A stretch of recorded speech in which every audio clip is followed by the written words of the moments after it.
ओम गण श्री महागणेशाय नमः। राधे राधे दोस्तों, कैसे हैं आप सब। दोस्तों, आज माघ मास की पूर्णिमा है। माघ मास की पूर्णिमा का हमारे शास्त्रों में विशेष महत्व बताया गया है। शास्त्रों के अनुसार इस दिन गंगा जल में भगवान विष्णु का वास होता है। इसलिए आज के दिन गंगा स्नान करने से सभी तरह के पापों का नाश हो जाता है और दुख दरिद्रता से भी मुक्ति मिलती है। आज के दिन स्नान का दान करने से पुण्य फल की प्राप्ति होती है, कष्टों से छुटकारा मिलता है। इस दिन भगवान विष्णु माँ लक्ष्मी का पूजन करने से घर में सुख समृद्धि का आगमन होता है। इस दिन भगवान सत्यनारायण की पूजा व कथा करवाना बहुत ही शुभ माना जाता है। मान्यताओं के अनुसार आज के दिन भगवान सत्यनारायण की कथा सुनने मात्र से ही भगवान लक्ष्मी नारायण की असीम कृपा प्राप्त होती है। भगवान सत्यनारायण की कृपा से मनचाहा वरदान मिलता है और समस्त पापों का नाश हो जाता है। आज के दिन भगवान सत्यनारायण की कथा सुनने मात्र से ही भगवान सत्यनारायण की कृपा से बिगड़े कार्य बन जाते हैं और सुख समृद्धि की प्राप्ति होती है, कष्टों से छुटकारा मिलता है। सत्य को नारायण के रूप में पूजना ही सत्यनारायण की पूजा है। इसका दूसरा अर्थ यह भी है कि संसार में एकमात्र नारायण ही सत्य है, बाकी सब माया है। सत्य में ही सारा जगत समाया हुआ है। सत्य के सहारे ही शेष भगवान पृथ्वी को धारण करते हैं।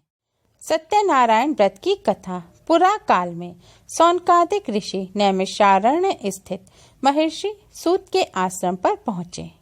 ऋषिगण महर्षि सूत से प्रश्न करते हैं कि लौकिक कष्ट मुक्ति, सांसारिक सुख समृद्धि एवं पारलौकिक लक्ष्य की सिद्धि के लिए सरल उपाय क्या है। महर्षि सूत सौनकादिक ऋषियों को बताते हैं कि ऐसा ही प्रश्न नारद जी ने भगवान विष्णु से किया था। नारद जी भगवान विष्णु के पास जाकर उनकी स्तुति करते हैं। स्तुति सुनने के अनंतर भगवान श्री विष्णु जी ने नारद जी से कहा, महाभाग, आप किस प्रयोजन से यहाँ आए हैं? आपके मन में क्या है, कहिए। नारद जी बोले, भगवान, मृत्यु लोक में अपने पाप कर्मों के द्वारा विभिन्न योनियों में उत्पन्न सभी लोग बहुत प्रकार के कलेशों से दुखी हो रहे हैं। हे नाथ, किस लघु उपाय से उनके कष्टों का निवारण हो सकेगा?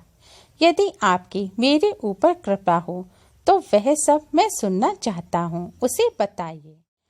श्री भगवान ने कहा, हे बस, संसार के ऊपर अनुग्रह करने की इच्छा से आपने बहुत अच्छी बात पूछी है। जिस व्रत के करने से प्राणी मोह से मुक्त हो जाता है, उसे आपको बताता हूँ, सुने। हे वत्स, स्वर्ग और मृत्यु लोक में दुर्लभ भगवान सत्यनारायण का एक महान पुण्यप्रद व्रत है। आपके स्नेह के कारण इस समय मैं उसे कह रहा हूँ। अच्छी प्रकार विधि विधान से भगवान सत्यनारायण व्रत करके मनुष्य शीघ्र ही सुख प्राप्त कर परलोक में मोक्ष प्राप्त कर सकता है। भगवान की ऐसी वाणी सुनकर नारद मुनि ने कहा, प्रभु, इस व्रत को करने का फल क्या है? इसका विधान क्या है? इस व्रत को किसने किया और इसे कब करना चाहिए? यह सब विस्तार पूर्वक बतलाइए।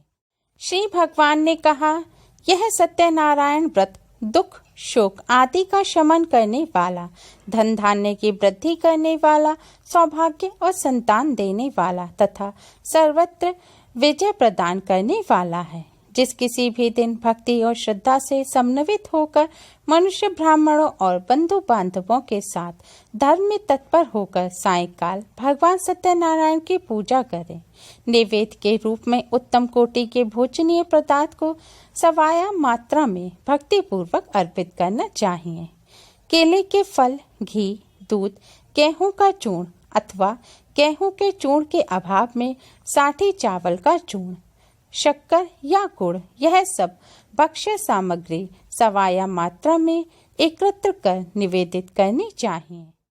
बंधु बांधवों के साथ श्री सत्यनारायण भगवान की कथा सुनकर ब्राह्मणों को दक्षिणा देनी चाहिए। तदंतर बंधु बांधवों के साथ ब्राह्मणों को भोजन कराना चाहिए। भक्ति पूर्वक प्रसाद ग्रहण कर नृत्य गीत आदि का आयोजन करना चाहिए तदंतर भगवान सत्यनारायण का स्मरण करते हुए अपने घर जाना चाहें। ऐसा करने से मनुष्यों की अभिलाषाएं अवश्य पूर्ण होती हैं। विशेष रूप से कलयुग में पृथ्वी लोक में यह सबसे छोटा सा उपाय है। इतनी कथा सुनाकर सूत जी बोले, पृथ्वी पर सबसे पहले सत्यनारायण का व्रत किसने किया था? अब मैं यह कथा सुनाता हूँ। काशी नगर में एक अत्यंत निर्धन ब्राह्मण भूख प्यास से व्याकुल होकर प्रतिदिन पृथ्वी पर भटकता था। भगवान ने उस दुखी ब्राह्मण को देखकर एक वृद्ध ब्राह्मण का रूप धारण किया और उस ब्राह्मण से उसके कष्टों के बारे में पूछा। ब्राह्मण बोला, मैं अत्यंत दरिद्र हूँ, भिक्षा के लिए पृथ्वी पर घूमता रहता हूँ। यदि मेरी इस दरिद्रता को दूर करने का कोई उपाय आप जानते हैं तो कृपा करके बताइए। वृद्ध ब्राह्मण बोले, हे ब्राह्मण देव, सत्यनारायण भगवान विष्णु अभीष्ट फल को देने वाले हैं। हे विप्र, तुम उनका उत्तम व्रत करो, जिसके करने से मनुष्य सभी दुखों से मुक्त हो जाता है। व्रत के विधान को भी भगवान ने ब्राह्मण को विधि पूर्वक बताया। ब्राह्मण ने अगले दिन व्रत करने का संकल्प किया। ऐसा संकल्प करके वह ब्राह्मण भिक्षा के लिए चल पड़ा। उस दिन ब्राह्मण को भिक्षा में बहुत सा धन प्राप्त हुआ। उसी धन से उसने बंधु बांधवों के साथ भगवान सत्यनारायण का व्रत किया। इस व्रत के प्रभाव से वह श्रेष्ठ ब्राह्मण सभी दुखों से मुक्त होकर समस्त संपत्तियों से संपन्न हो गया। उस दिन से लेकर प्रत्येक महीने उसने यह व्रत किया। इस प्रकार भगवान सत्यनारायण के इस व्रत को करके वह श्रेष्ठ ब्राह्मण सभी पापों से मुक्त हो गया और उसने दुर्लभ मोक्ष को प्राप्त किया। सूत जी ने कहा, हे श्रेष्ठ मुनियों, अब एक और कथा कहता हूँ। पूर्व काल में उल्कामुख नाम का एक बुद्धिमान राजा था। वह सत्य वक्ता और जितेंद्रिय था। प्रतिदिन देव स्थानों पर जाता था, गरीबों को धन देकर उनके कष्ट दूर करता था। उसकी पत्नी सुंदर और सती साध्वी थी। भद्रशिला नदी के तट पर उन दोनों ने श्री सत्यनारायण भगवान का व्रत किया। उस समय वहाँ साधु नामक एक वैश्य आया। उसके पास व्यापार के लिए बहुत सा धन था। राजा को व्रत करते देख उसने विनय से पूछा, हे राजन, भक्ति युक्त चित्त से यह आप क्या कर रहे हैं? मेरी सुनने की इच्छा है, कृपया आप मुझे भी बतलाइए। महाराज उल्कामुख ने कहा, हे साधु वैश्य, मैं अपने बंधु बांधवों के साथ पुत्रादि की प्राप्ति के लिए महाशक्तिमान सत्यनारायण भगवान का व्रत व पूजन कर रहा हूँ। राजा के ये वचन सुनकर साधु नामक वैश्य ने आदर से कहा, हे राजन, मुझे भी इसका सब विधान बताइए। मैं भी आपके कथानुसार इस व्रत को करूँगा। मेरे यहाँ भी कोई संतान नहीं है। मुझे विश्वास है कि इससे निश्चय ही मेरे यहाँ संतान होगी। राजा से यह विधान सुन व्यापार से निवृत्त हो वह वैश्य खुशी खुशी अपने घर आया। वैश्य ने अपनी पत्नी लीलावती से संतान देने वाले उस व्रत का समाचार सुनाया और प्रण किया कि जब हमारे यहाँ संतान होगी तब मैं इस व्रत को करूँगा। एक दिन उसकी पत्नी लीलावती सांसारिक धर्म में प्रवृत्त होकर गर्भवती हो गई। 10वें महीने में उसने एक सुंदर कन्या को जन्म दिया। कन्या का नाम कलावती रखा गया। इसके बाद लीलावती ने अपने पति को स्मरण दिलाया कि आपने जो भगवान का व्रत करने का संकल्प किया था, अब आप उसे पूरा कीजिए। साधु वैश्य ने कहा, हे प्रिय, मैं कन्या के विवाह पर इस व्रत को करूंगा। इस प्रकार अपनी पत्नी को आश्वासन दे वह व्यापार करने चला गया। काफी दिनों पश्चात वह लौटा तो उसने नगर में सखियों के साथ अपनी पुत्री को खेलते देखा। वैश्य ने तत्काल एक दूत को बुलाकर कहा कि उसकी पुत्री के लिए कोई सुयोग्य वर की तलाश करो। साधु नामक वैश्य की आज्ञा पाकर दूत कंचन नगर पहुंचा और उनकी लड़की के लिए एक सुयोग्य बणिक पुत्र ले आया। बणिक पुत्र को देखकर साधु नामक वैश्य ने अपने बंधु बांधवों सहित प्रसन्न चित्र होकर अपनी पुत्री का विवाह उसके साथ कर दिया। वैश्य विवाह के समय भी सत्यनारायण भगवान का व्रत करना भूल गया। इस पर श्री सत्यनारायण भगवान क्रोधित हो गए। उन्होंने वैश्य को शाप दिया कि तुम्हें दारुण दुख प्राप्त होगा। अपने कार्य में कुशल साधु नामक वैश्य अपने जमाता सहित नावों को लेकर व्यापार करने के लिए समुद्र के समीप स्थित रत्नसारपुर नगर में गया। दोनों ससुर जमाई चंद्रकेतु राजा के नगर में व्यापार करने लगे। एक दिन भगवान सत्यनारायण की माया से प्रेरित एक चोर राजा का धन चुराकर भागा जा रहा था। राजा के दूतों को अपने पीछे आते देख चोर ने घबराकर राजा के धन को उसी नाव में छुपाकर रख दिया जहां वे ससुर जमाई ठहरे थे। ऐसा करने के बाद वह भाग गया। जब दूतों ने उस साधु वैश्य के पास राजा के धन को रखा देखा तो ससुर जमाता दोनों को बांधकर ले गए और राजा के समीप जाकर बोले, हम ये दो चोर पकड़ लाए हैं, कृपया बताइए इन्हें क्या सजा दी जाए। राजा ने बिना उन दोनों की बात सुने ही उन्हें कारागार में डालने की आज्ञा दे दी। इस प्रकार राजा की आज्ञा से उनको कठिन कारावास में डाल दिया गया तथा उनका धन भी छीन लिया गया। सत्यनारायण भगवान के शाप के कारण साधु वैश्य की पत्नी लीलावती व पुत्री कलावती भी घर पर बहुत दुखी हुई। उनके घरों में रखा धन चोर ले गए। एक दिन शारीरिक व मानसिक पीड़ा तथा भूख प्यास से अति दुखित हो भोजन की चिंता में कलावती एक ब्राह्मण के घर गई। उसने ब्राह्मण को श्री सत्यनारायण भगवान का व्रत करते देखा। उसने कथा सुनी तथा प्रसाद ग्रहण कर रात को घर आई। माता ने कलावती से पूछा, हे पुत्री, तू अब तक कहाँ रही व तेरे मन में क्या है? कलावती बोली, हे माता, मैंने एक ब्राह्मण के घर श्री सत्यनारायण भगवान का व्रत होते देखा है।